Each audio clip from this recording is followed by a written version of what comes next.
என்னை பார்க்குற நிறையா பேர் என்கிட்ட சொல்கிற ஒரு விஷயம் என்னென்னா, எனக்கு எந்த டேலண்ட்டும் இல்லை, நான் எப்படி முன்னேற முடியும்? இன்னும் சிலர் எனக்கு என்ன டேலண்ட்டுன்னு நான் எப்படி கண்டுபிடிக்கிறதுன்னு தெரியலன்னு கேட்குறாங்க. நிறைய கமெண்ட்ஸும் வருது.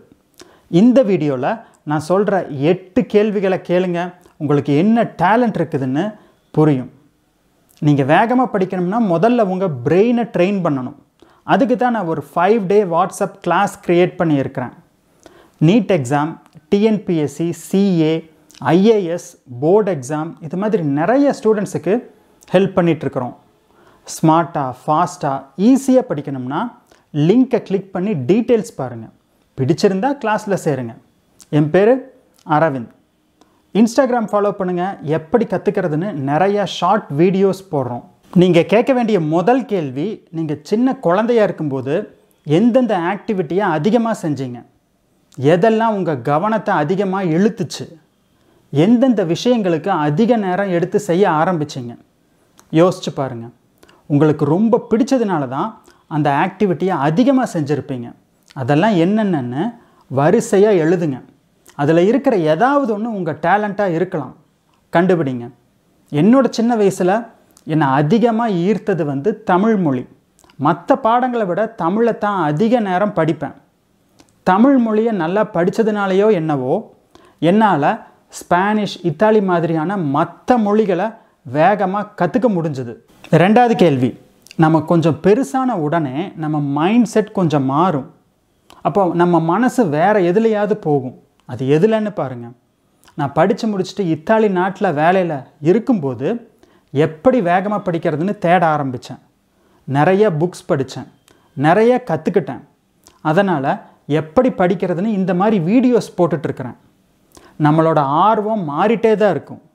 அதுக்கு தகுந்த மாதிரி உங்கள் திறமையை வளர்த்திக்கங்க. 3வது கேள்வி, எந்த மாதிரியான புக்ஸ் எனக்கு பிடிக்குன்னு கேட்டு பாருங்கள். உங்களால் ஏதாவது ஒரு டாப்பிக்கை பற்றி ஒரு 100 புக்ஸ் படிக்க முடியுமா? எனக்கு பிடிச்ச சப்ஜெக்ட் ஹிஸ்ட்ரி. 100 புக்ஸ் வேணாலும் வரிசையாக படிப்பேன். ஆனால் இதே மாதிரி மற்ற டாபிக்ஸ் என்னால் உட்காந்து படிக்க முடியாது. அதே மாதிரி உங்களுக்கு என்னென்ன டாபிக்ஸ் போர் அடிக்காமல் படிக்க முடியும், இல்லை அதை பற்றியே உங்களால் எப்போவுமே யோசிச்சுட்டு இருக்க முடியும், இல்லை அது சம்மந்தமான வீடியோஸை தொடர்ந்து பார்க்க முடியும்னு பாருங்கள். அதில் நீங்கள் ஏதாவது செய்யுங்க. அதை உங்கள் டேலண்ட்டாக மாற்ற பாருங்கள். 4வது கேள்வி, எந்த விஷயத்தை உங்களால் ஈஸியாக செய்ய முடியும்? நீங்கள் ஈஸியாக செய்யணும்னு நினைக்கிறது மற்றவங்களுக்கு ரொம்ப சிரமமாக இருக்கும், இல்லை யாருக்குமே அதை செய்யறதுக்கு பிடிக்காது.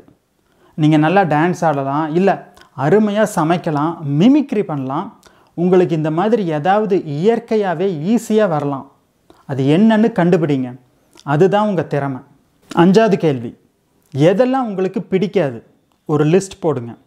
எதெல்லாம் நமக்கு பிடிக்காதுன்னு தெளிவாக தெரிஞ்சால் எதெல்லாம் நமக்கு பிடிக்குங்கிறதுல நாம் தெளிவாகிடுவோம்.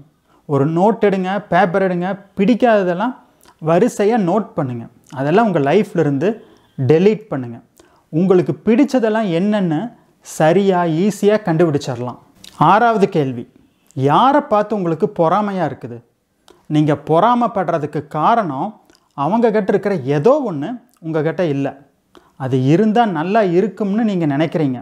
அது என்னன்னு பாருங்கள்.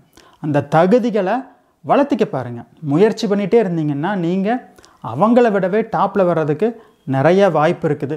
ட்ரை பண்ணி பாருங்கள். 7வது கேள்வி, என்னென்ன வேலை செய்யும்போது உங்களுக்கு நேரம் போகிறதே தெரிய மாட்டேங்குது? சோஷியல் மீடியா, டிவி, இதை தவிர வேறு என்னென்ன வேலைகள் செய்யும்போது உங்களோட நேரம் பறந்து போகுது? நேரம் போகிறதே தெரியாமல் சில ஆக்டிவிட்டிஸ் செய்கிறீங்கன்னா அந்த ஆக்டிவிட்டி அந்த அளவுக்கு உங்களுக்கு பிடிச்சிருக்குதுன்னு அர்த்தம். அப்போ அதில் உங்கள் கவனத்தை செலுத்துங்க. அதுக்கு இன்னும் நிறைய டைம் அலாட் பண்ணுங்கள். அது உங்கள் டேலண்ட்டாக இருக்கலாம். 8வது கேள்வி, நீங்கள் எந்த விஷயம் செய்யும் போதெல்லாம் உங்களுக்கு நிறையா பாராட்டு கிடைக்குது? எதெல்லாம் நீங்கள் நல்லா பண்ணுறீங்கன்னு அடுத்தவங்க சொல்கிறாங்களோ அதை நீங்கள் நல்லா பண்ணுறீங்கன்னு அர்த்தம். ஸோ அது உங்கள் டேலண்ட்டாக இருக்கலாம். இப்போ இந்த 8 பாயிண்ட்ஸையும் பார்த்துட்டிங்க. உங்கள் டேலண்ட் என்னென்னு கீழே கமெண்ட் பண்ணுங்கள். இந்த வீடியோ உங்களுக்கு பிடிச்சிருந்தால் லைக் பண்ணுங்கள், உங்கள் ஃப்ரெண்ட்ஸ்கிட்ட ஷேர் பண்ணுங்கள். சேனலுக்கு புதுசுனா சப்ஸ்கிரைப் பண்ணி பெல் நோட்டிஃபிகேஷனை கிளிக் பண்ணுங்கள். கடைசி வரைக்கும் இந்த வீடியோ பார்த்ததுக்கு நன்றி. அடுத்த வாரம் இன்னொரு வீடியோவில் சந்திப்போம்.